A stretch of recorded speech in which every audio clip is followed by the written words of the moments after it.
Hello, fellow peasants. So last night I went and watched 1980's The Shining. I've seen the movie probably like 100 times. I probably watched the movie I probably watched the movie like at least 3 times a year. It's my second favorite horror film of all time. It's one of my favorite movies of all time. And so I had never seen it in theaters before. And so when I found out the place down the street from me was going to be playing it last night, and it was pretty much the only showing, I was like, I got to get a ticket. I got to go see it. And I was interested to see how the viewing experience would be in the theater as opposed to on my TV. And I'll put it this way. I think it depends on the theater you're in.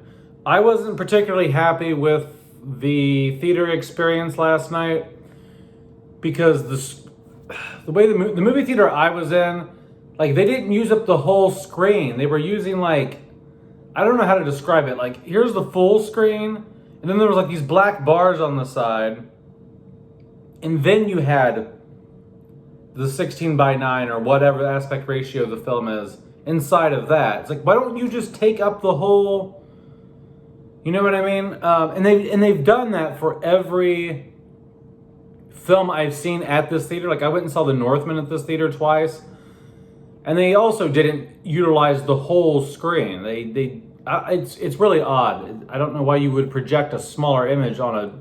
Anyway, so I wasn't pleased with that. The sound, I was expecting the sound to be a lot better, which it is. It's better than my TV. I don't have surround sound at home. I just play things on my TV. So in theory, yes, the sound was better in the theater than my TV. But it wasn't surround sound. Nothing was coming from the top, the sides, the back. Nothing like when I went and saw The Exorcist last year in theaters. The original Exorcist. The sound on the original Exorcist in theaters was amazing, but this all was coming from the front of the theater. Like, everything was coming from the area where the screen was.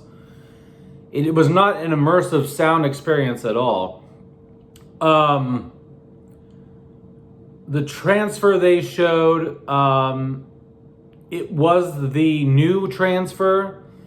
It was not 4K. I think what I saw was the equivalent of when you get a 4K, it comes with a Blu-ray, and oftentimes you either get an older transfer Blu-ray with the 4K, or they take the 4K transfer with the new color grading, and they put that and they compress that onto a 1080p disc, and what you get is like a compressed version of the 4K disc with a new color grade, but it's not as punchy as with the HDR. And I think that's what I saw here, similar to the transfer I saw for The Exorcist.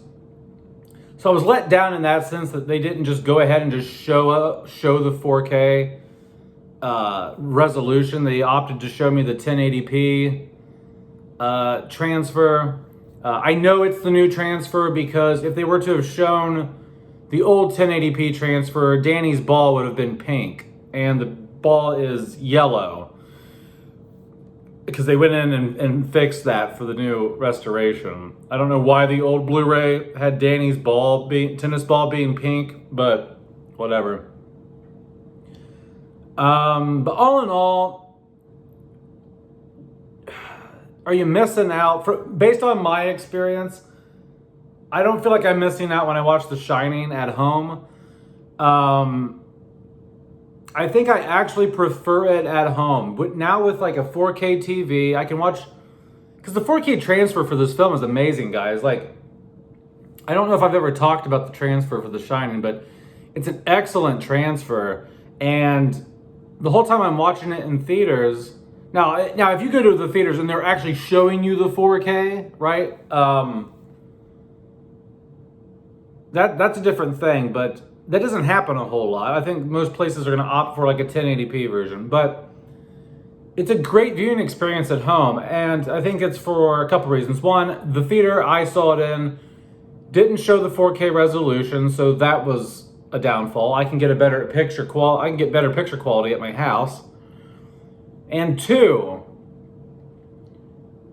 the film thrives on the feeling of cabin fever and isolation.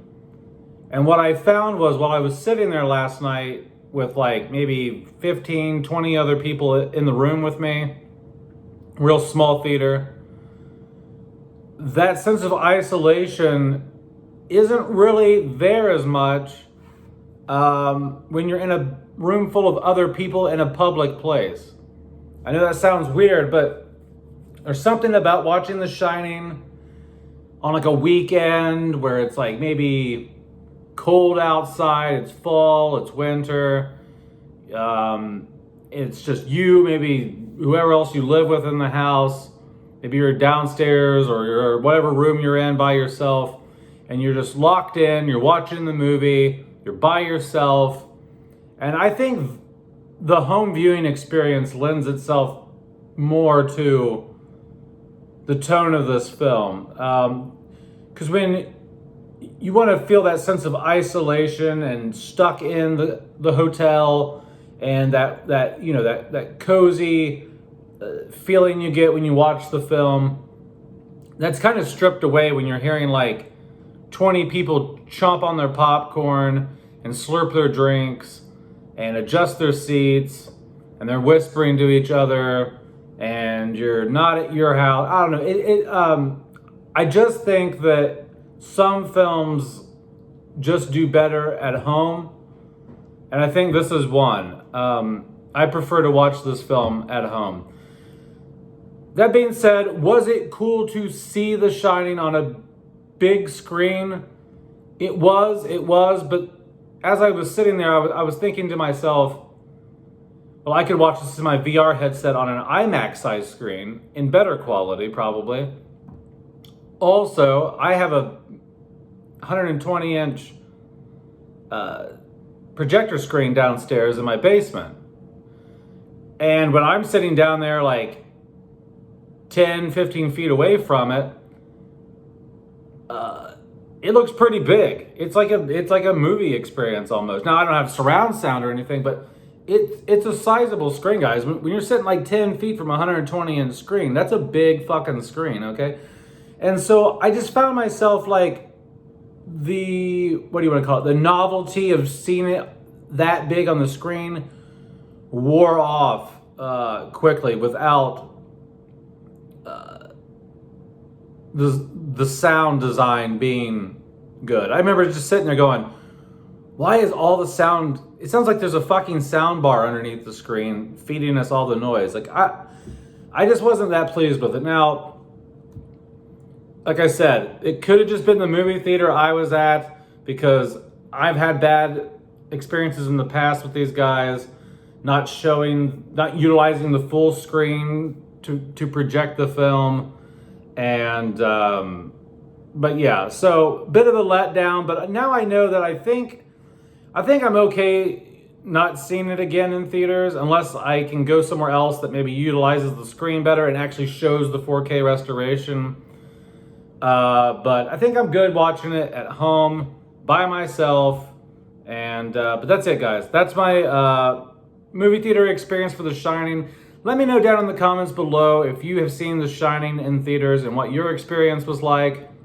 A few of you have commented on my community post here, letting me know that you have seen it in theaters. And some of you have said you've never seen the film at all. You gotta go watch The Shining. Go buy this. Go get the 4K. Fuck. If you don't even have a 4K TV, just go get the standard Blu-ray or something, or go buy the 4K, because it comes with a Blu-ray, right? So go buy the 4K. It comes with a standard Blu-ray in it that has a better color grade than the old 1080p. So go get the new 4K, because it comes with a Blu-ray if you don't have 4K equipment. And go watch The Shining. If you have not seen The Shining, please go watch it. It is top tier cinema. Okay, guys, have a good one, peasants. Peace out. Bye-bye.